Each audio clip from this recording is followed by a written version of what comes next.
ଭାଇମାନେ କଟୁ ଲାଗିପାରେ କିନ୍ତୁ କଥାଟା ସତ। ଯେଉଁ ମଣିଷକୁ ଭାଇମାନେ ସତ କହିବାର ଅଭ୍ୟାସ ଥାଏ ନା, ସେ କେଉଁଠି ବି ନିଜକୁ ଆଡ଼ଜଷ୍ଟ କରିପାରେ ନାହିଁ।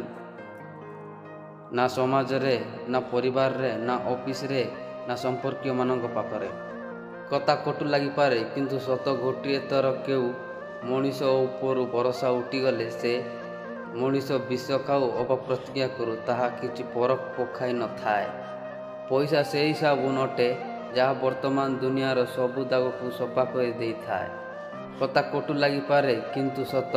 ଝିଅ ପସନ୍ଦ କରାଯାଏ ସୁନ୍ଦରତା ଆଉ ଧନ ସମ୍ପତ୍ତି ଦେଖିକି, କିନ୍ତୁ ସଂସ୍କାର ଆଉ ଗୁଣ ବିବାହ ପରେ ଦେଖାଯାଇଥାଏ।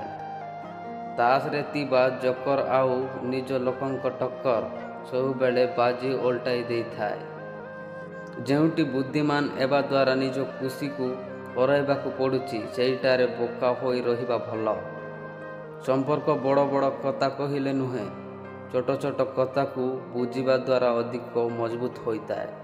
ଆଇନାର ମୂଲ୍ୟ ହୀରାଠାରୁ କମ୍ ହୋଇପାରେ, କିନ୍ତୁ ହୀରା ପିନ୍ଧିବା ପରେ ପ୍ରଥମେ ଆଇନାକୁ ଖୋଜା ଯାଇଥାଏ। ଗଛ ପରି ଏ ଜୀବନ ହୋଇଗଲାଣି ଭାଇମାନେ। ଲୋକ ଭାଙ୍ଗିକି ଫଳ ଖାଉଛନ୍ତି, ପତର ବି ମାରୁଛନ୍ତି। ଲୋକ ବିପି ଡରରେ ଲୁଣ ଖାଇବା ଛାଡ଼ି ଦେଉଛନ୍ତି, ଡାଇବେଟିସ୍ ଡରରେ ମିଠା ଖାଇବା ଛାଡ଼ି ଦେଉଛନ୍ତି, କିନ୍ତୁ ଭଗବାନଙ୍କ ଡରରେ କାହାକୁ ନିଚା ଦେଖାଇ ବା କାହାର ହକ୍ ଚଢ଼େଇକି ଖାଇବାର ଛାଡ଼ୁନାହାନ୍ତି। ଶ୍ରୀକୃଷ୍ଣ କୁହନ୍ତି, ଯାହା ମିଳିବା ଭାଗ୍ୟରେ ଥାଏ ତାହା ତୁମକୁ ଦିନେ ନା ଦିନେ ମିଳିଯାଇଥାଏ।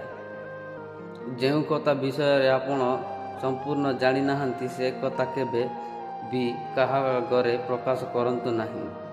କାହିଁକି ନା ଅଧା ଅଧୁରା ସତ୍ୟ ମିଛଠାରୁ ବି ଅଧିକ ବିପଦପୂର୍ଣ୍ଣ ହୋଇଥାଏ। କିଛି ସମ୍ପର୍କ ଦ୍ୱାରା ଖୋଲି ଦେଇଥାନ୍ତି, ମନରେ ହେଉ ଅବା ଆଖିରେ। ଆଜିକାଲିର ଲୋକ ଭାଇମାନେ ପଇସା ଦେଖିକି ସମ୍ପର୍କ ବନାଇଥାନ୍ତି, ଗରିବୀ ଦେଖିଲେ ମୁହଁ ମୋଡ଼ି ଦେଇଥାନ୍ତି। ଏହା କେମିତି କଳି ଯୁଗ ଅଟେ ଭାଇମାନେ। ବ୍ୟାଙ୍କ ବାଲା ପେନ୍କୁ ବାନ୍ଧିକି ରଖୁଛନ୍ତି, ମେଡ଼ିକାଲ ବାଲା କଇଁଚି ବାନ୍ଧିକି ରଖୁଛନ୍ତି, ହୋଟେଲ ବାଲା ଗ୍ଲାସ ବାନ୍ଧିକି ରଖୁଛନ୍ତି, ଜେରକ୍ସ ବାଲା ଷ୍ଟାପଲର ବାନ୍ଧିକି ରଖୁଛନ୍ତି, ଆଉ କଚେରୀରେ ଚୌକି ବନ୍ଧା ହୋଇ ରଖାଯାଉଛି।